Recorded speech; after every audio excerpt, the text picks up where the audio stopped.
Class جو ہے وہ قرآن، تجوید اور دعا کے سلسلے میں منعقد کی گئی ہے۔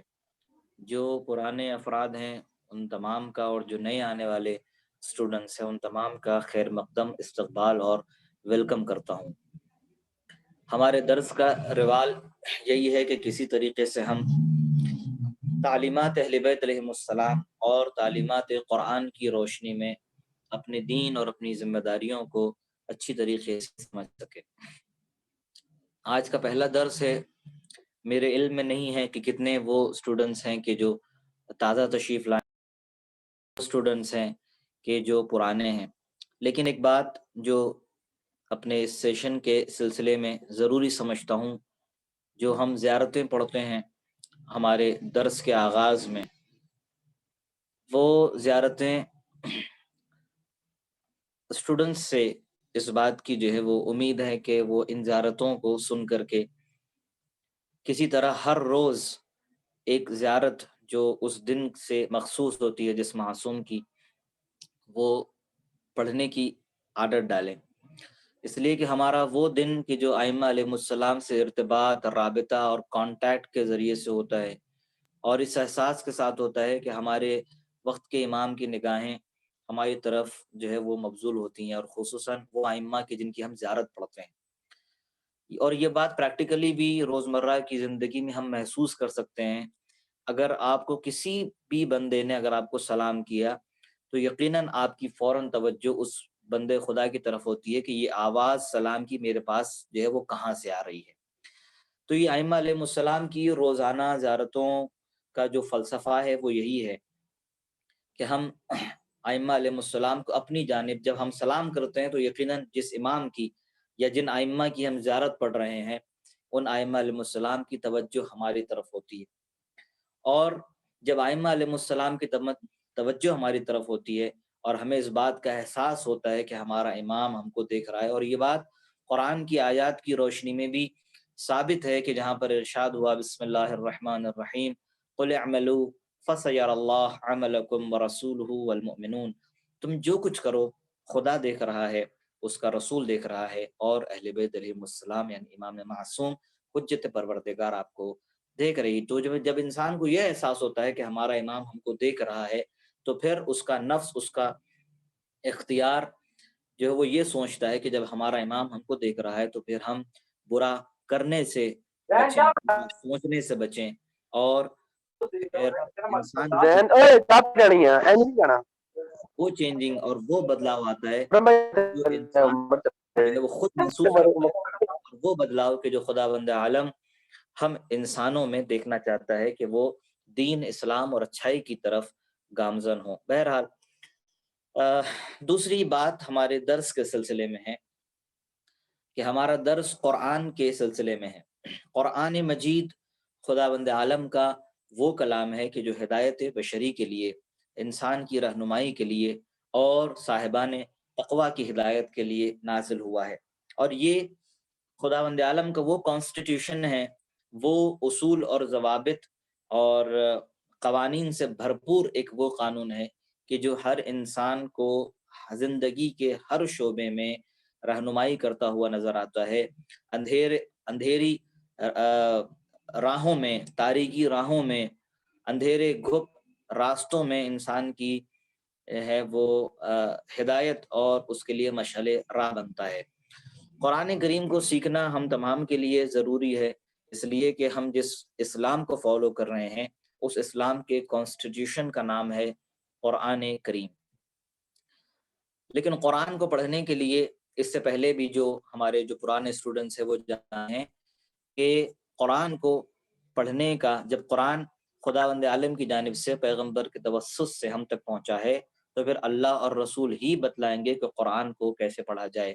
قرآن کو پڑھنے کے سلسلے میں پیغمبر ختمی مرتبہ جناب احمد مجتبیٰ حضرت محمد مصطفیٰ صلی اللہ علیہ وآلہ وسلم نے ارشاد فرمایا اقرأ القرآن بالحان العربی واصواتها، کہ قرآن کو ویسے پڑھو جیسے عرب پڑھتے ہیں، قرآن کو عربوں کی آواز میں اور ان کے لحن میں پڑھو۔ اور ہر زبان کا اپنا ایک اصول ہوتا ہے، ہر زبان کے اپنے ایک ضوابط ہوتے ہیں۔ جیسے آپ انگلش زبان جب آپ سیکھتے ہیں تو وہاں کے اوپر ویسے سیکھتے ہیں جیسے جو ہے وہ انگریز بولتے ہیں، جیسے صاحبان زبان بولتے ہیں، کوئی بھی زبان ہو۔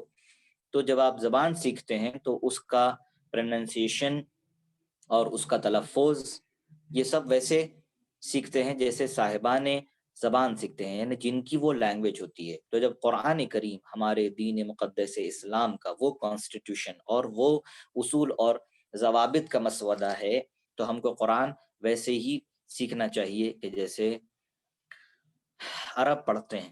عرب کیسے پڑھتے ہیں؟ تو اسی روش اور اسی طریقے سے قرآن پڑھنے کے سلسلے میں یہ کلاسز رکھی گئی ہیں اور اس کی اہمیت کا اندازہ ہونا چاہیے۔ تو آپ حضرات کی خدمت میں میں آج پہلے درس کا آغاز کرتا ہوں۔ کسی بھی زبان کے سلسلے میں بہت ساری زبانیں ہیں کہ جس کے اندر زیادہ نقطے نہیں ہوتے، لیکن قرآن کریم کے جو الفابیٹس ہیں جسے حروف ہجائیہ یا حروف تہجی کہتے ہیں، اس کو یاد کرنے کی ضرورت ہے۔ الفابیٹس یعنی حروف تہجی قرآن کریم یا حروف ہجائیہ قرآن کریم ہیں، ان کی تعداد 28 یا 29 ہے۔ میں یہیں پر آپ حضرات کی خدمت میں جو ہے وہ بیان کر دوں کہ 28 یا 29 کیوں کہا گیا ہے؟ تو جن لوگوں نے الف اور حمزے کو ایک ہی شمار کیا ہے، انہوں نے کہا ہے کہ قرآن کریم کے جو حروف تہجی ہیں، جو الفابیٹس آف قرآن کریم ہیں، الفابیٹس آف عربک لینگویج، وہ 28 ہیں، اس لیے کہ وہ حمزے اور الف کو ایک شمار کرتے ہیں۔ لیکن اگر حمزہ اور الف الگ الگ جو ہے وہ شمار کیا جائے کہ حمزہ الگ ہے اور الف الگ ہے، تو اس اعتبار سے جب آپ کاؤنٹ کریں گے تو ان کی تعداد 29 ہوگی۔ انشاءاللہ بقیہ آنے والے دروس میں اور لیسنز میں آپ کو بتایا جائے گا کہ الف اور حمزے کی ادائیگی جب علیحدہ طور پر کی جائے گی، الگ الگ، تو دونوں کی آواز ایک ہی ہوگی۔ جیسے الف زبر آ اور حمزہ زبر آ، دونوں کی آواز سیم ہے، اسی وجہ سے ان دونوں کو ایک ہی طرح کر کے کاؤنٹ کیا گیا ہے۔ لیکن جب یہ جو وسط کلام میں آ جائیں، یعنی کسی بھی حرف کے، کسی بھی ورڈ کے سینٹر میں قرار پائیں یا پھر آخر میں قرار پائیں، تو ان کی آواز کیسے جو ہے وہ بدلے گی اور ان کو کیسے ادا کیا جائے گا، وہ انشاءاللہ آپ حضرات کی خدمت میں جو ہے بیان کیا جائے گا۔ لیکن یہاں پر ضروری ہے اس درس میں کہ ہم جان لیں کہ الفابیٹس آف عربک لینگویج 28 یا 29 ہیں، اور وہ کیوں ہیں، 28 کیوں ہیں، اور اگر 29 مانے تو 29 کیوں جو ہے وہ کہا جائے گا۔ تو بہرحال ایک چھوٹا سا سرسری سا ایک جواب آپ کے پاس ہونا چاہیے کہ جن لوگوں نے الف اور حمزے کو ایک ہی کاؤنٹ کیا ہے، ان لوگوں نے کہا ہے کہ عربک کے الفابیٹ 28 ہیں، اور جن لوگوں نے الف اور حمزے کو الگ الگ جو ہے وہ کاؤنٹ کیا ہے، ان کے نزدیک الفابیٹس کی جو وہ تعداد ہے، وہ کاؤنٹنگ ہے، وہ 29 ہے۔ آج کے درس میں ہم جانیں گے، اور وہ افراد کے جو اصلاً عربک لینگویج سے آشنا نہیں ہیں، وہ الف بے بھی نہیں جانتے عربک لینگویج کا، ان کے لیے ضروری ہے کہ وہ یہ جان لیں کہ الف سے لے کر کے یا تک کو ان کی شکل اور ان کے نام کے ساتھ یاد کیا جائے۔ بہت ہی جو ہے اس کے اندر اچھی چیز یہاں پر جو آپ کے سلائیڈ پہ جو نظر آ رہی ہے، وہ بہت ہی آسان اور بہت اچھے طریقے سے لکھا گیا ہے کہ جہاں کے اوپر الف کی شکل بھی ہے اور الف کا نام بھی ہے، با کی شکل بھی ہے اور با کا نام بھی ہے۔ جو آپ کو جو بولڈ جو نظر آ رہا ہے وہ شکل ہے، اور جو بولڈ نظر نہیں آ رہا ہے، جو اس کے بالکل سائڈ میں جو چھوٹے طریقے سے لکھا گیا ہے، وہ ان کا نام ہے۔ اس کو یاد کرنے کی ضرورت ہے۔ الف، با، تا، ثا، جیم، حا، خا، دال، ذال، را، زا، سین، شین، صاد، ضاد، طا، ضا، عین، غین، فا، قاف، کاف، لام، میم، نون، واو، ہا، حمزہ، یا۔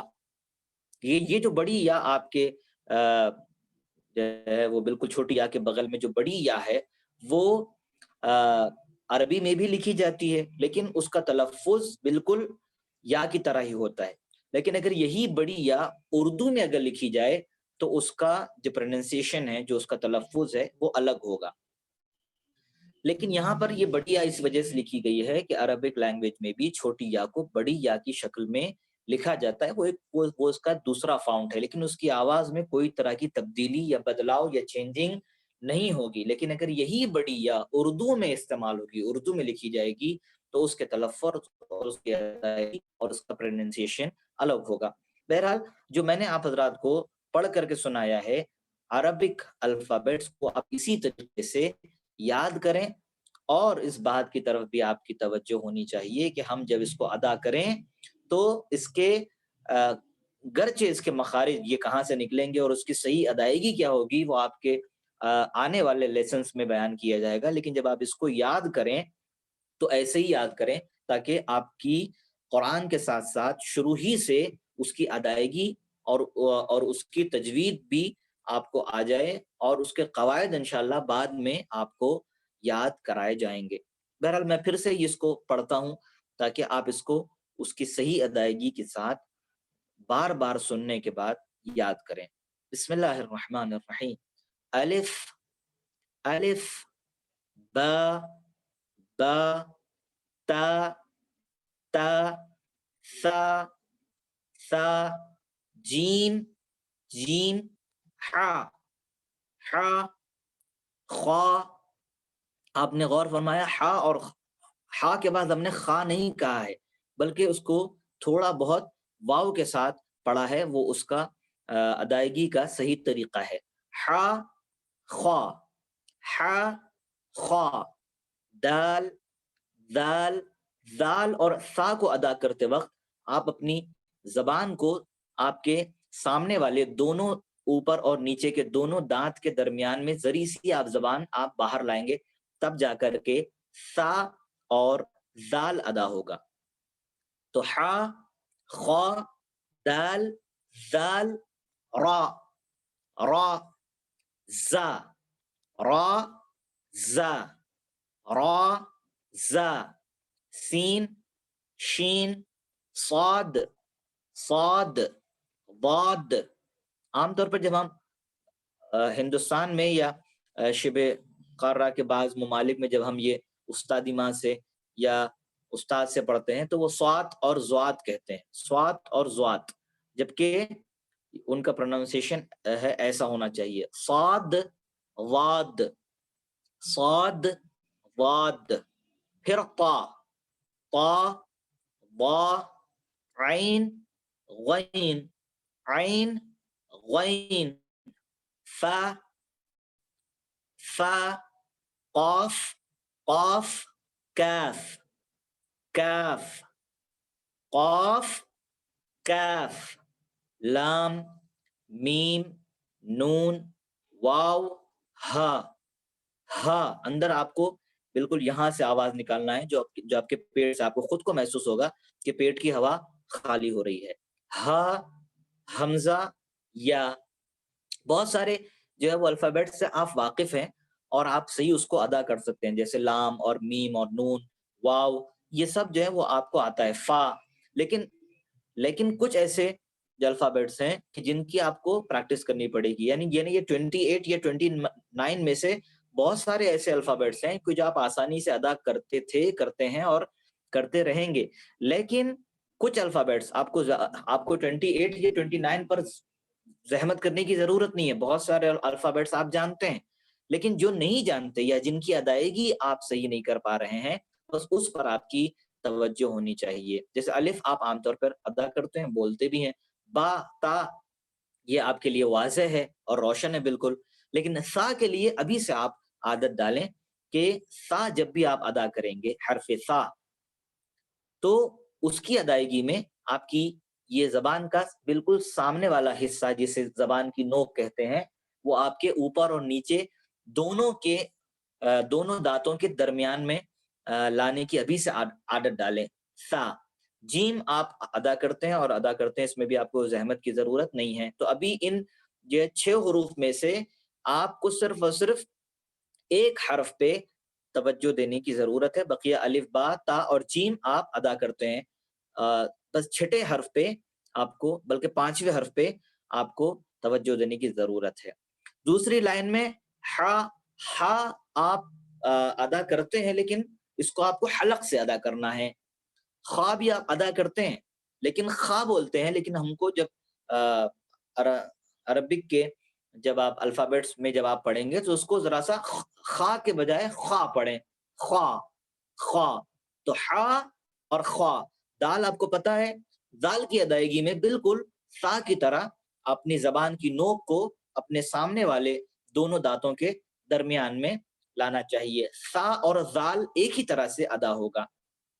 را ہے تو آپ را تو آپ ادا کرتے ہیں، آر سے جو بھی چیز جو ہے وہ لکھی جاتی ہے آپ جو ہے وہ جانتے ہیں، لیکن جب یہاں پر ادا کریں گے تو ذرا سا جو ہے اپنی زبان کو ذرا سا گھما کر کے اس کو را کہیں گے. را ذرا سا آپ کا منہ جو ہے وہ جو جوف دہن جسے کہتے ہیں اس کو گول کرنے کی ضرورت ہے. را بسم اللہ الرحمن الرحیم جیسے. زا آپ کو پتا ہے سین بھی آپ آسانی سے ادا کرتے ہیں، شین بھی آپ آسانی سے ادا کرتے ہیں. صاد میں ذرا سا توجہ کرنے کی ضرورت ہے، اور پھر واد میں بھی آپ کو توجہ کرنے کی ضرورت ہے. اسی طریقے سے قا اور وا بھی اور عین اور غین بھی یہ حروف ہیں جن کے اوپر آپ کو توجہ کرنے کی ضرورت ہے. کتنے حروف ہو گئے؟ سا جی سا ہا خا ذال را، یہ 5، اور اس کے بعد صاد ضاد طا ظا عین غین 11. یہ 11 حروف ہیں. اور اس کے بعد پھر فا آپ آسانی سے ادا کرتے ہیں. اسی طریقے سے قاف 12، کاف آسانی سے ادا ہوتا ہے، لام آسانی سے ادا ہوتا ہے، میم اور نون اور واو یہ بھی آسانی سے ادا ہوتے ہیں، ہا بھی آسانی سے ادا ہوتا ہے، حمزہ اور یا بھی. تو کلن 28 یا 29 میں سے صرف 12 ایسے الفابیٹ ہیں جن پر آپ کو توجہ کرنے کی اور پریکٹس کی ضرورت ہے. میں سمجھتا ہوں کہ اگلے ہفتے تک میں ہمارے اسٹوڈنٹس اس کے اوپر توجہ کرنے کی ضرورت ہے اور توجہ کریں گے. عام طور پر اس طریقے کی کلاسز میں استاد آپ کو ایک فارمولا بتاتا ہے، وہ آپ کو ادا کر کے بتاتا ہے، لیکن practice make a man perfect. جتنا آپ پریکٹس کریں گے اتنا ہی آپ کے لیے مفید ہوگا اور آنے والے لیسنز میں آپ کو آسانی ہوگی. کوئی ایسا راستہ نہیں ہے کہ اگر جو ہے وہ خود ہمارے فیروز صاحب اگر ان الفابیٹس کی ادائیگی کی ریکارڈنگ اسٹوڈنٹس کو بھیجنے کے لیے کہیں تو ہم اس سے اندازہ لگا سکیں گے کہ کتنے پرسنٹ آپ کی پریکٹس کامیاب ہوئی ہے، تاکہ اگر کوئی طرح کی کوئی غلطی ہوگی تو ہم اس کو ابھی ہی سے اس کو کریکٹ کر لیں گے اور اس کا کریکٹ ہو جائے گا. محمد صاحب یہ جو گروپ ہے تو ہمارا میری اس جو ہے وقت وہ خواہش ہے اور میری درخواست بھی ہے کہ جتنے اسٹوڈنٹس یہاں پر حاضر ہیں وہ ان کی پریکٹس کرنے کے بعد اس کو جو ہے وہ مشق اور اس کی تمرین کرنے کے بعد اپنی اپنی ریکارڈنگز فیروز صاحب کو یا گروپ میں ڈالیں تاکہ ہم اس کو سن کر کے جو ہے یہ آپ کا کریکشن کر سکیں. بہرحال آج کے درس کے لیے اتنا کافی ہے. امید کرتا ہوں کہ آج کا درس آپ تمام کے لیے مفید رہا ہوگا. بہت سارے ایسے افراد ہیں کہ جو بہت زمانے سے جو وہ تجوید تو پڑھتے ہیں لیکن ان کا جو ہے وہ پروننسیشن، ان کے تلفظ اور ان کی ادائیگی جو ہے ابھی تک بھی برابر نہیں ہے. تو کوئی یہ خیال نہ کرے کہ ہم تو زمانے سے تجوید پڑھ رہے ہیں لہٰذا ہم کیسے غلطی کر سکتے ہیں. تو بہت سارے ایسے افراد ہیں کہ جو غلطی کر سکتے ہیں، لہٰذا ہر وقت اپنے غلطی کی اصلاح اور پریکٹس کو جاری رکھنا اور اپنے جو ہے وہ سیکھے ہوئے، سمجھے ہوئے اور تمرین کیے ہوئے الفاظ کو ماہرین تک پہنچا کر کے اس کو کریکشن کرنا یہ بہت ضروری ہے. امید کرتا ہوں کہ بات ہماری آپ تک پہنچ گئی ہوگی. وآخر دعوانا الحمد للہ رب العالمین. بہت میں شکریہ چاہوں مولانا گا ایک صاحب. مرتبہ آپ اگر ممکن ہو تو زا کا مخرج بتا دیں میرے اپنے اطلاع کے لیے بھی، اور تمام افراد متوجہ ہو جائیں کہ رکوع میں حکم ہے کہ اگر کسی کا زا کا تلفظ ٹھیک نہیں ہے تو پھر اس پہ اس میں ضروری ہے کہ عظیم میں سبحان ربی العظیم و بحمدہ. سبحان ربی العظیم.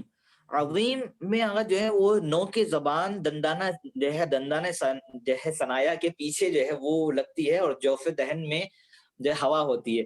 اب چونکہ جو ہے وہ دندانہ ثنایا سے اسٹوڈنٹس واقف نہیں ہیں لہٰذا میں جو ہے وہ اس کا مخرج بعد میں بتاؤں گا، لیکن ادائیگی وہ سیکھنا ضروری ہے. پہلے زا جیسے زا جو ہے وہ ادا کرتے ہیں، یہ کہاں سے نکلے گا اس کے لیے جو ہے وہ کچھ اصطلاحی یا تجوید کی اصطلاحیں ہیں، جب تک وہ اصطلاحوں کی توضیح نہیں ہوگی ان کو مخرج سمجھ میں نہیں آئے گا. لیکن چونکہ آپ نے پوچھا ہے تو آپ حضرات آپ کی خدمت میں نے بیان کر دیا ہے کہ بہت دندانہ بہتر. ثنایا سے کے پیچھے جو ہے وہ نوک زبان لگے گی اور جوف دہن میں ہوا ہوگی.